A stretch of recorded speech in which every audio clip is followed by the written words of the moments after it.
देखिए हम लोग यज्ञ देखने जा रहे हैं। हरिपुर में यज्ञ हो रहा है 3 दिन का। आज अंतिम दिन है जो देखने के लिए हम लोग राजकुमार जी हम जा रहे हैं।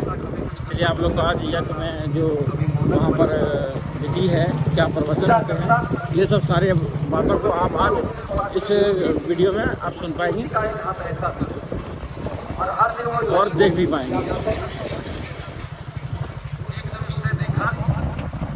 हाथ में बैठे एक चूहा आके बैठा और वो चूहा लड्डू को खा लिया।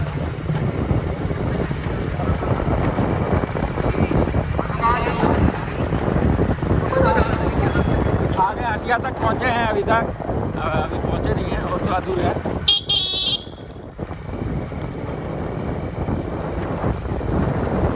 तो उसने ये देखा भगवान के हाथ में लड्डू चुरा के खा रहा है। उसको सोचा भगवान को बलवान समझता था, लेकिन भगवान गणपति से बलवान तो ये चूहा है।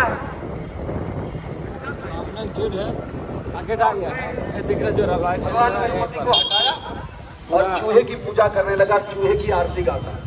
जय चूहे देवा स्वामी, जय चूहे देवा। ये अंतिम दिन है। गाड़ी कहाँ लगेगा राजकुमार जी? आगे चलो, आगे लगा। चूहे की आरती, अब चूहों को भोग लगाता, कई प्रकार के पकवान बना के खिलाता। पत्नी घर में परेशान, बोले अब तो ये चूहे को पूजने लगे। एक चूहे के पीछे पीछे भागी, किसी ने क्या हुआ करके आवाज लगाई और चूहे आप बालू फंस दीजिए, लगा लगा जहाँ लगाना लगा, कोई दिक्कत नहीं है। हम लोग आ गए हैं, अब उतर रहे हैं ना, गाड़ी लगा दीजिए।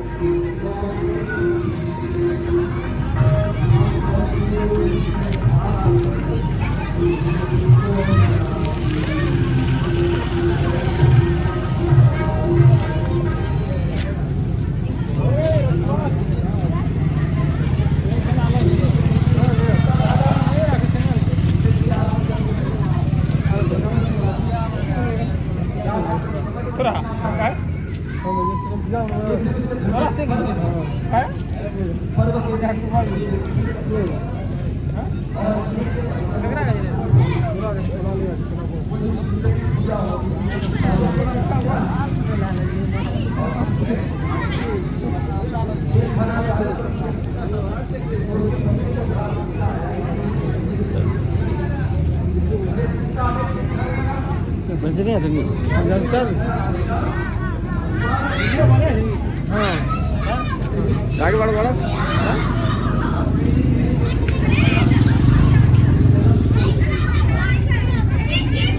कहाँ शुरुआत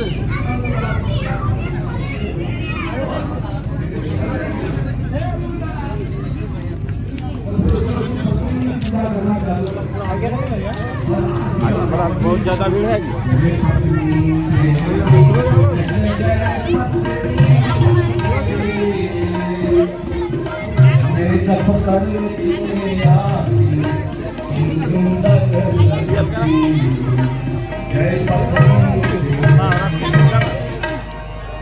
अब पत्नी की आरती करता हूँ।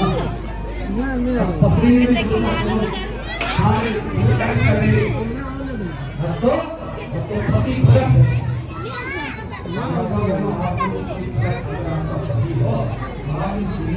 यहाँ भगवान राधा कृष्ण का मंदिर है, एक ठकुरबाड़ी है।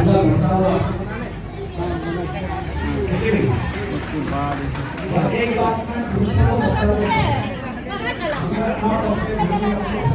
अब जो है यहाँ देखिए भगवान शिव, ओम नमः शिवाय है, देखिए यहाँ लिखा है। अब भगवान शिव का मंदिर है यहाँ, बाबा यहाँ।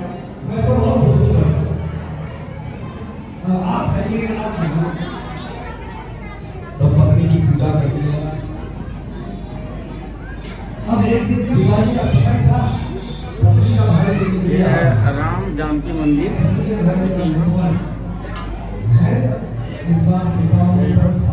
ये राम जानकी मंदिर है। 5 तोले की सैन 6 बना रखी है। से प्रार्थना करते हैं। ये हनुमान मंदिर है। तो सुनो ना, अगर तुम चले तो हम किसकी पूजा करेंगे? गणेश लक्ष्मी का मंदिर है। क्या बात करते हो? आजकल एंड्रॉइड फोन है ना, वीडियो कॉल कर लेना, हमारी आरती कर लेना। अगर तुम्हारे भगवान बनाएंगे वो कौन सा तुम सारे ये महाकाली मंदिर है। हमको बिल्कुल नहीं जाने दूंगा, मैं तो जाऊंगी बोले ना, बिल्कुल हम तुमको जाने नहीं देंगे। और ये हाँ ना चलते रहा, उसको बहुत जोर से गुस्सा, मेरी बात नहीं सुनती, तो उसने उसको मारा तो नहीं, लेकिन बड़े जोर से उसको डांटा, और जैसी डांटा तो उसको बोध क्या हुआ, इस दुनिया में मेरे से बड़ा कोई भगवान नहीं है, मैं सबसे बड़ा भगवान। और जिस समय में व्यक्ति को ये लगने लगता है मैं सबसे बड़ा भगवान, तो भाइयों बहनों फिर वो अपने आप के जीवन की परवाह करने लगता है, और इस जीवन में ही परमात्मा को पैदा कर लेता है, परमात्मा को उत्पन्न कर लेता है। और परम पूज्य गुरुदेव ने इसलिए शांति कुंज आश्रम में एक मंदिर बनाया है, भटका हुआ देवता का मंदिर। ये मनुष्य भटका हुआ देवता है, जिसको नहीं पता ना, वो शांति कुंज में उस दर्पण के सामने जाकर निकाल के कमी करने लगते हैं, लेकिन जागरूक लोग उनको बताते हैं, पहले दर्पण पर जाओ, सो हम लिखा है, अरे मैं कौन हूँ? अरे मैं हूँ जो परमात्मा है, वो भगवान, और कोई नहीं बता। दूसरे दर्पण पर जाते हैं तो दूसरे दर्पण पर ऊपर लिखा हुआ है, मैं कौन हूँ? मैं शिव हूँ, मैं शव नहीं हूँ, डेड बॉडी नहीं हूँ, मैं शिव हूँ। और शिव का अर्थ क्या होता है? कल्याण करने वाला परमात्मा भगवान। तो अगर मैं कल्याणकारी परमात्मा हूं, तो क्या मेरे द्वारा समाज का हित होता है? मैं समाज का कल्याण करता हूं? नहीं करता हूं, तो फिर मैं वो नहीं हूं जो होना चाहिए। तीसरे दर्पण पर गए, ऊपर लिखा हुआ है सच्चिदानंदो अहम, मैं कौन हूं? मैं सच्चित आनंद को देने वाला परमात्मा, मैं स्वयं हूं। क्या मुझे देखकर किसी को आनंद आता है? नहीं साहब, आनंद तो आने की दूर है, बहुत दूर बात है।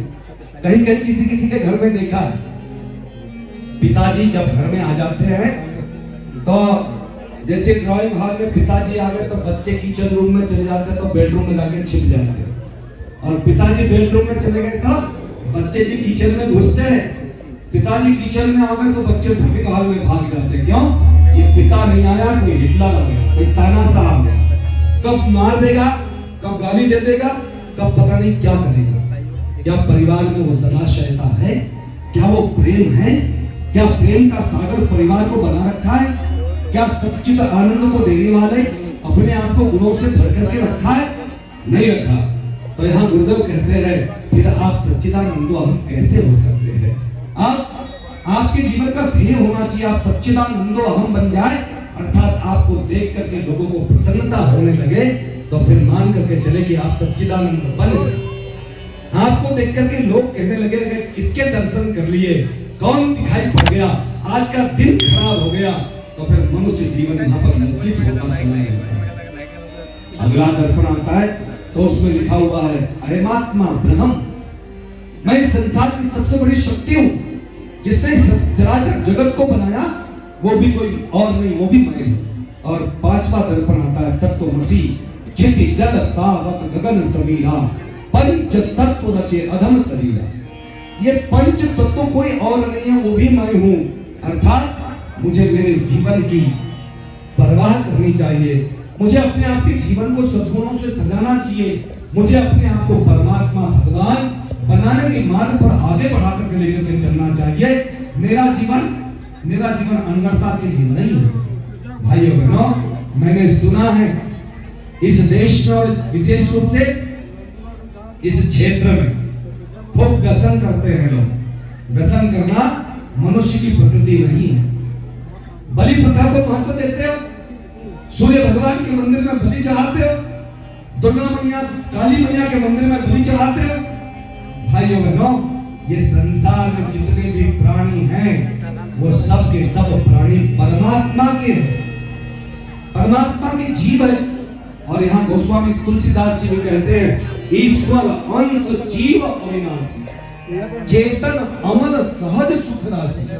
प्रत्येक जीव में परमात्मा है। हम अपने उदर पूर्ति का साधन बनाते हैं जीवों को, तो क्या किसी जीव को मारते हैं तो उसमें परमात्मा की हत्या नहीं होती? क्या परमात्मा भगवान का वध नहीं होता? आप कैसे संवेदनहीन बन चुके हैं कि एक प्राणी की हत्या करके आप अपना उदर भरना चाहते, आप अपना पेट भरना चाहते? यहाँ परमात्मा भगवान ने ये कल्पना मनुष्य के लिए नहीं करी थी। ये तो बीच का मध्यकाल आया और हमारे धर्म संस्कृति अध्यात्म में अनेक प्रकार की मूढ़ मान्यताएं, कुरीतियां, कुप्रचलन, अंधविश्वास ये भरते हुए चले गए और मनुष्य का पतन होता हुआ चला गया। परम पूज्य गुरुदेव चाहते हैं मनुष्य का पतन नहीं, मनुष्य का उत्थान होना चाहिए।